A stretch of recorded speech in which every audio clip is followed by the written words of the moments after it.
Suite de la lecture de la Passion de notre Seigneur Jésus-Christ selon saint Matthieu. Et voici que le rideau du sanctuaire se déchira en deux, depuis le haut jusqu'en bas. La terre trembla, et les rochers se fendirent. Les tombeaux s'ouvrirent. Les corps de nombreux saints qui étaient morts ressuscitèrent. Et sortant des tombeaux, après la résurrection de Jésus, ils entrèrent dans la ville sainte et se montrèrent à un grand nombre de gens.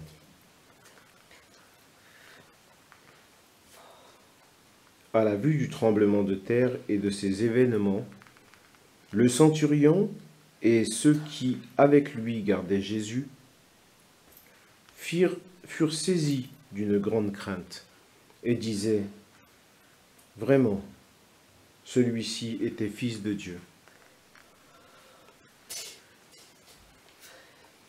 Il y avait là de nombreuses femmes qui observaient de loin.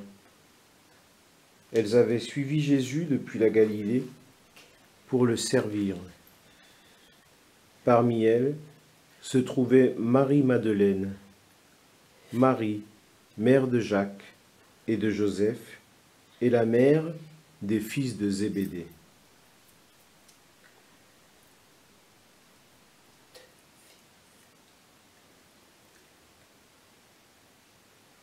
Comme il se faisait tard, arriva un homme riche, originaire d'Arimathie, qui s'appelait Joseph, et qui était venu lui aussi disciple de Jésus.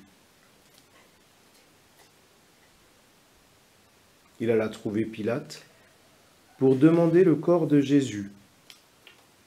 Alors Pilate ordonna qu'on le lui remette.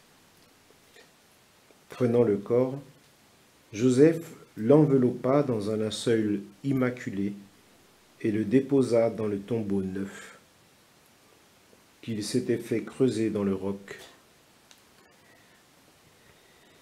Puis il roula une grande pierre à l'entrée du tombeau et s'en alla.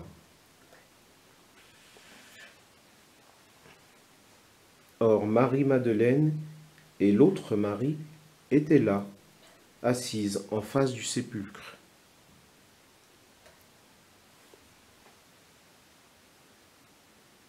Le lendemain, après le jour de la préparation, les grands prêtres et les pharisiens s'assemblèrent chez Pilate en disant : « Seigneur, nous nous sommes rappelés que cet imposteur dit de son vivant : 3 jours après, je ressusciterai.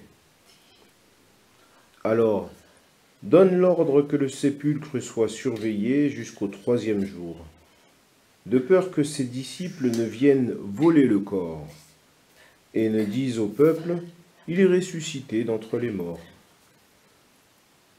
Cette dernière imposture serait pire que la première. » Pilate leur déclara : « Vous avez une garde ? Allez, organisez la surveillance comme vous voulez. » Ils partirent donc et assurèrent la surveillance du sépulcre en mettant les scellés sur la pierre et en y plaçant la garde.